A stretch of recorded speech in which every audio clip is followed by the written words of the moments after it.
Hi, I'm Mike Tremont. The Russian war in Ukraine has highlighted three different ways in which America's membership in NATO has undermined our own national interests.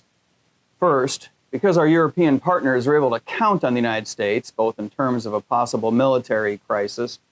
and in terms of our presence providing an ongoing deterrent, those nations have been spending much less developing their own military strength than they would if they had to provide for their own defense. Consequently, we now find it necessary to step up to the task of deterring Russian expansionism in a much more bold way than we otherwise would, because our European partners are simply not as well prepared as they should be to shoulder this burden on their own.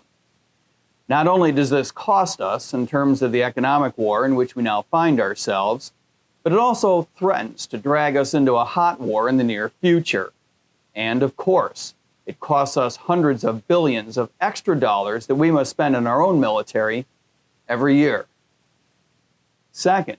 because we're in a mutual defense alliance, NATO's Article 5, we have found it necessary to stop Poland from offering their own aircraft to the Ukrainians because we're afraid it'll drag us into a direct conflict with Russia.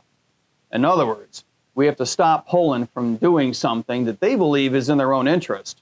that they believe is in alignment with their own values, and, by the way, something that would otherwise be in our own interest by deterring Russian expansionism.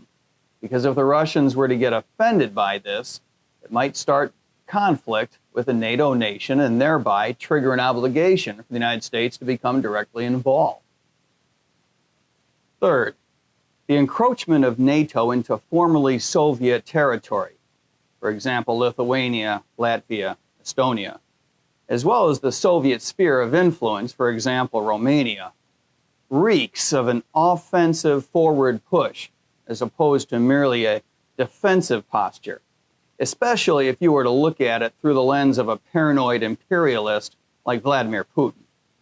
And it also reeks of an American Trojan horse, the horse in this case being NATO membership, which NATO has made it a point to leave as an open possibility for Ukraine.